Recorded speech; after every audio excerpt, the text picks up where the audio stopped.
Wow. You know, I'm just going to do this right now. There's not going to be no intro. Don't worry about no cuts. Don't worry about no transition to the news title. I'm just going to say what's on my mind, upload this as is, and go on about my day. Sound good? Let's get into it. Last of Us. Now, Last of Us is one of my favorite games of all time. The first one, that is. Part 2 came out. It divided the fan base. And since then, you know, it's been nothing but talks of remakes, or it has been nothing but remakes and remasters of the first. And now we're going to get a remaster/remake of the second. You know, I remember I had this conversation with you guys in regards to Naughty Dog. And of course, you know, you had the dudes that wanted to say, oh, everything is fine. There's no problem. You just want to hate. You want to grift to Xbox, dude. Yeah, a guy with a PlayStation logo is grifting to Xbox fans. No, I'm just being honest. The problem is honesty is not rewarded in this community. Everybody wants to be an ass kisser in this community. Unfortunately, you're not going to find that from here. Okay? If a game is great, I will praise it to the moon and beyond. If a situation is dire and weird, I will tell you what the issues are. I've always been this way. I'm never going to change for no one. I'm going to tell you how I feel on the topic. If you're too scared to speak your mind about what's going on in front of you and you claim to rock PlayStation or Xbox or Nintendo and you can't call out the issues in your own particular camp, something's wrong with you and you need to go outside and touch grass.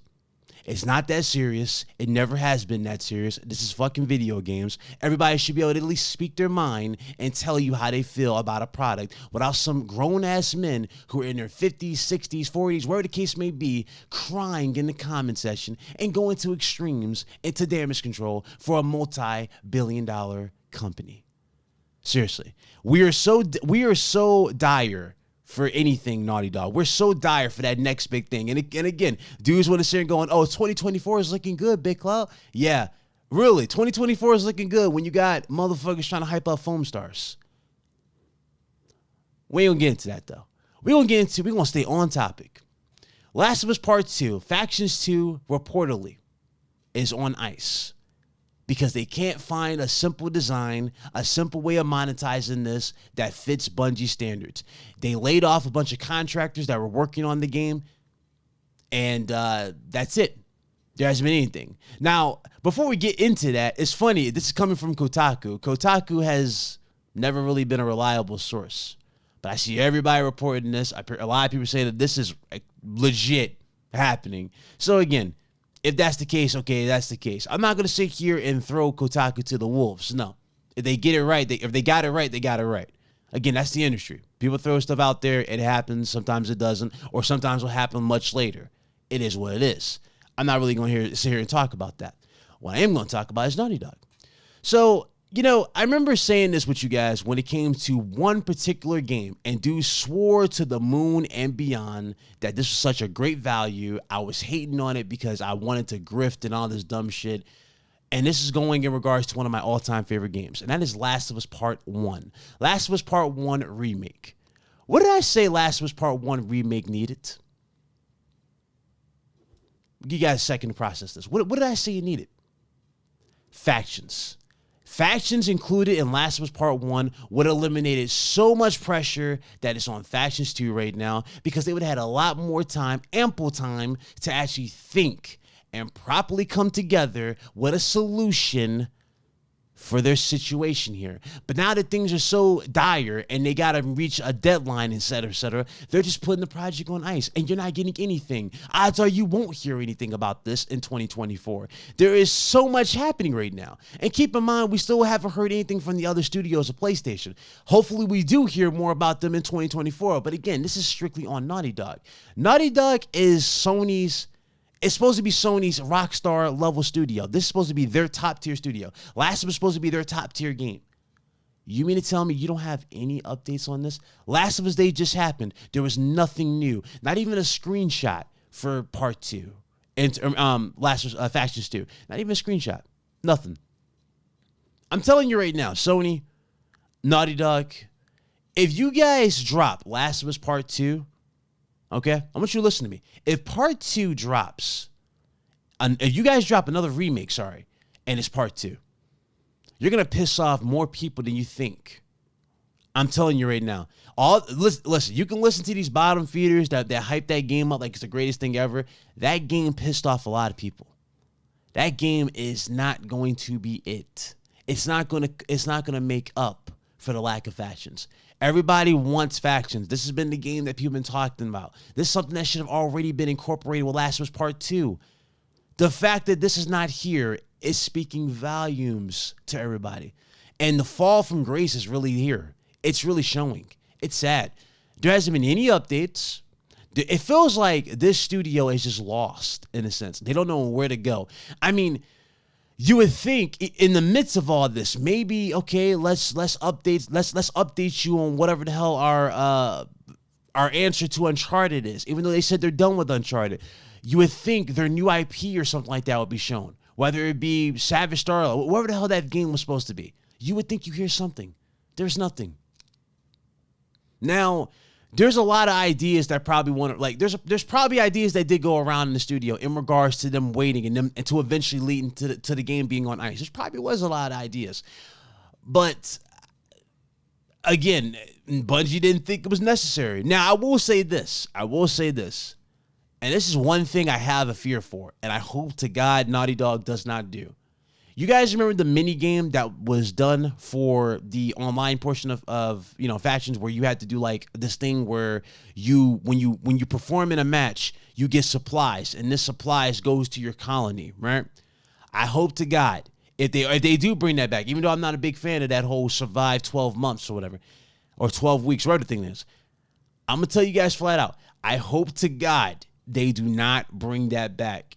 If they do bring that back, I hope to God I do not see, oh, hey, guys, for $5, you get some resources for your community. So that way, they don't die. They're not sick. I really do hope that's not going to be the case. I really do. I really do hope they have a more clever way of doing this where it makes sense. If you need to have, like loot drop system. Actually, no, that's not doing a loot drop system. If you need to have some different type of ways of going about this, whether it be the Call of Duty method where you're dropping guns, $2 a piece, $5 a piece, do that. You already did that for Last of Us Part 1. But the thing is, though, you got to be mindful of how you go about that. If you're going to put certain weapons in here, do not add certain stats in this game that completely break the game, such as bleeding. You guys remember with the crossbow in Last of Us Part 1's factions. We don't need that. You know what I'm saying? Unless you got some new ways of going about it to tackle it. If you're going to throw stuff like that affects status, do not lock perks behind paywalls.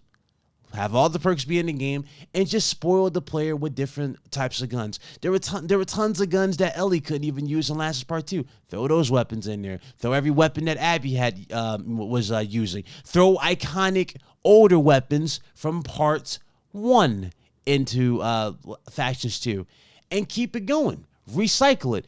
This is a modern world. There's going to be military grade weapons. Pull those military grade weapons back out there. Give them more options. Do it. Customizations. Have more fun with customization, all that stuff. Again, I don't expect the customization to be that much drastic from Part 1, but at the same time, there are ideas here. That's it. But I don't know. Battle Royale mode, I mean, hell, there's tons of stuff you can do that can strike some kind of creativity in terms of monetization.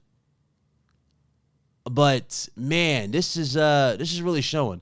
Now, granted, a lot of studios are reportedly not okay with the whole games as a service model with PlayStation. That does leave me a little bit of hope. It does. It leaves me a little bit of hope.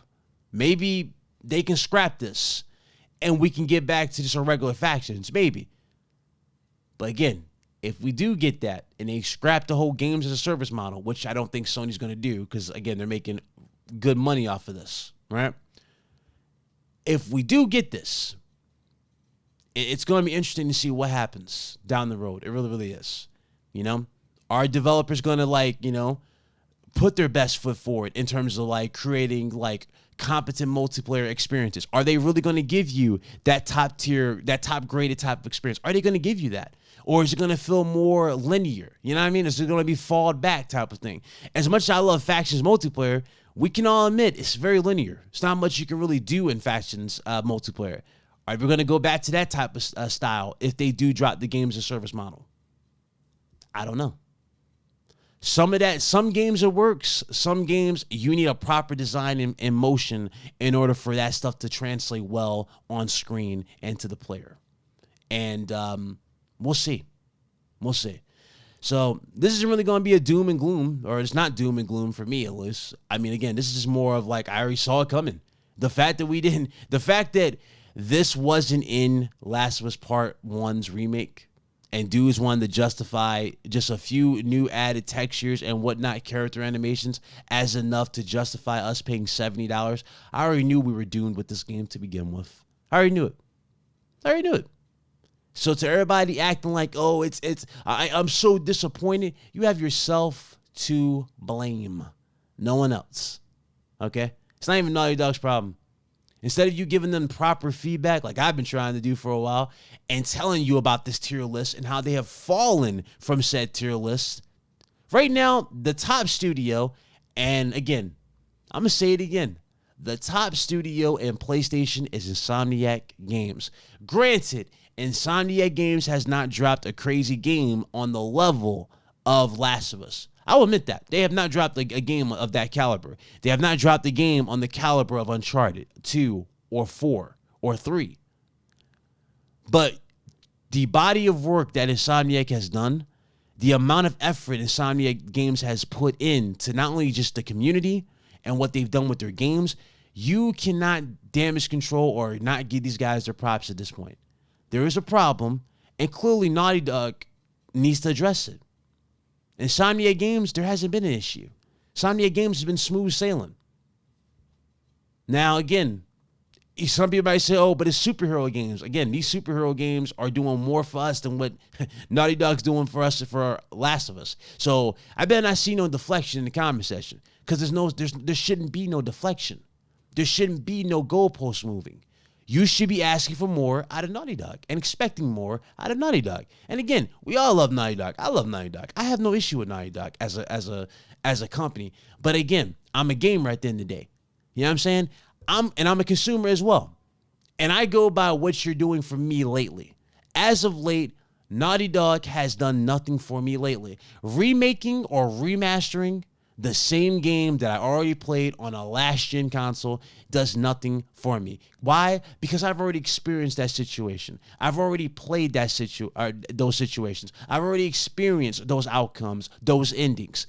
That does nothing for me. Now, it would have been different if Last of Us or Last of Us and Last of Us Part 2, whatever. It'd be different if these games were like 20 years apart, 20 years old, and we got those. Nobody would be complaining. Why? Because guess what? We would love to recreate that memory or revisit that and see how it would be on these new consoles. But the thing is, they're only like 3 or 4 years apart. That's nothing. And the same thing can be applied to Horizon Zero Dawn or Horizon Forbidden West, whatever the case may be, right? It can apply to Ghost of Tsushima. It can be applied to Death Stranding. These games are not that far behind, or not that far in between releases. They're not that far. It doesn't really make sense for us to be paying more for stuff that we already experienced. It doesn't.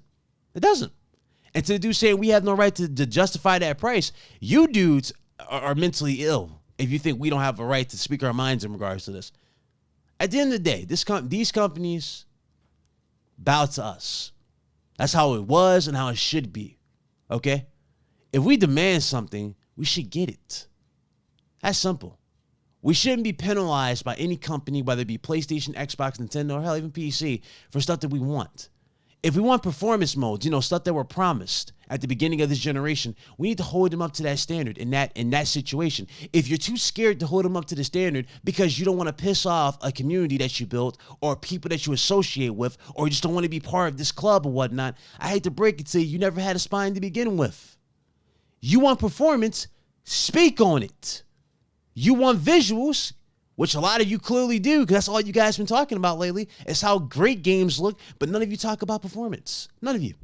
And when we do get these small nuggets in between of games actually giving you best of both worlds, oh, you guys just praise like, oh, this is the greatest thing ever. But when we don't get it on the next game, oh, well, you guys don't know how game development works. Oh, game development, this, that, there. No. The reason why it's not consistent is because you're not consistent.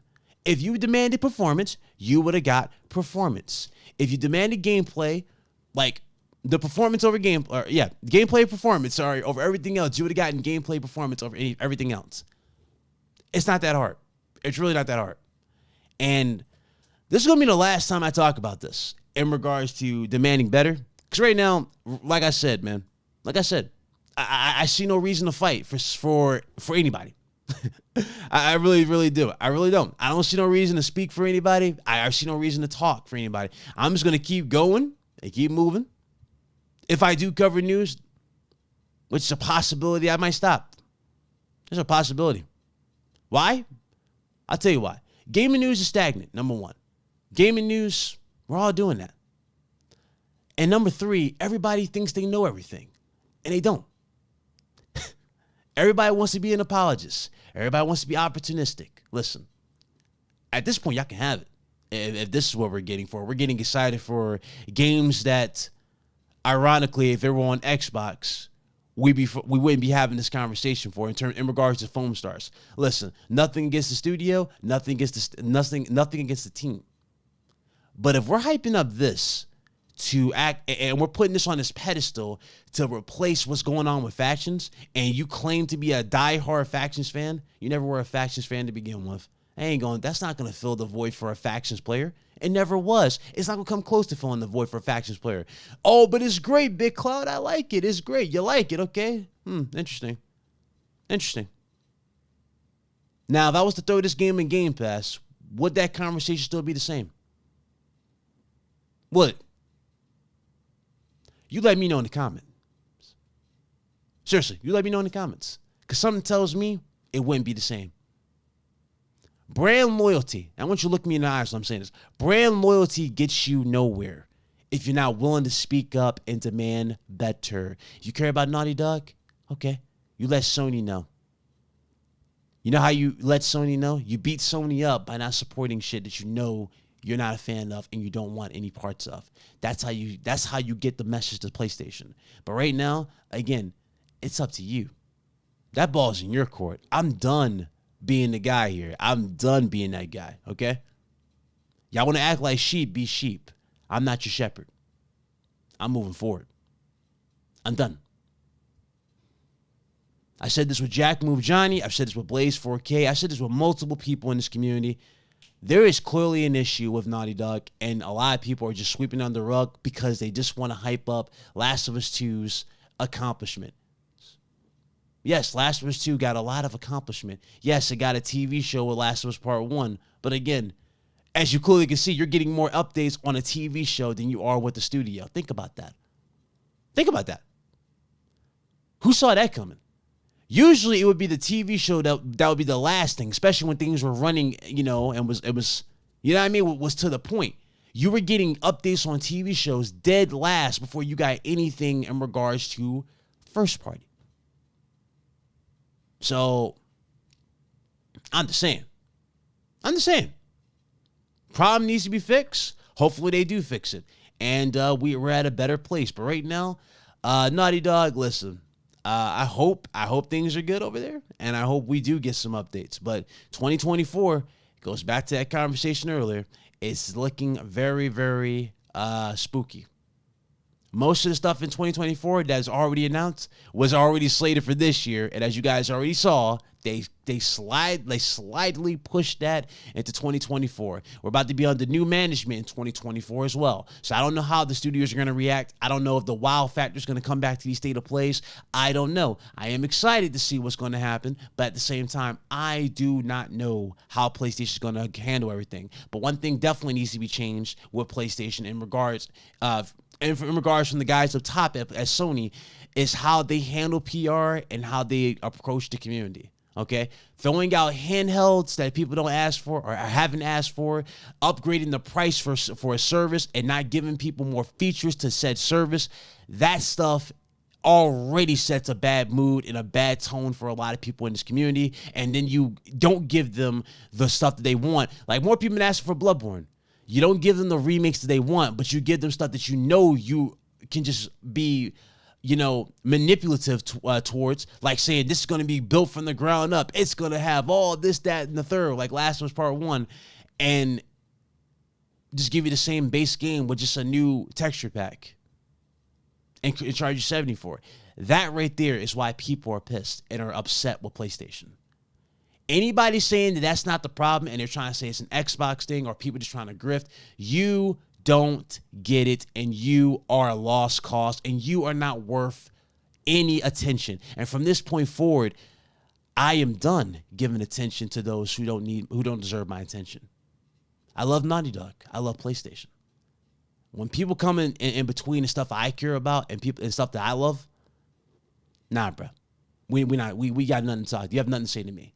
And this is one of those things where you guys speak from the heart type, then you guys speak your mind with it. This is exactly what I'm doing with this video. So this is longer than expected, but it needs to be said. These are my raw thoughts in regards to Naughty Dog. I do hope they get better. I do hope PlayStation has a great 2024, and I do hope we have everything set in motion for us for betterment, for the betterment of the brand. Spider-Man 2, it drops in 15 days? It's on the 5th. It's the 5th? Yeah, 15 days. So, again, we got a good game to look forward to this month. But mind you, that's the only game we got this year for this month.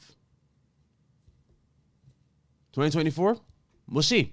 Hopefully there's some surprises, some wild moments, and there's a lot of passion brought back into the brand right now. Because right now, sorry, Sony, but I'm not feeling it. And I'm not the only one who feels this way. So I'm going to holler at you guys later. Appreciate you guys watching, and y'all be good. Peace.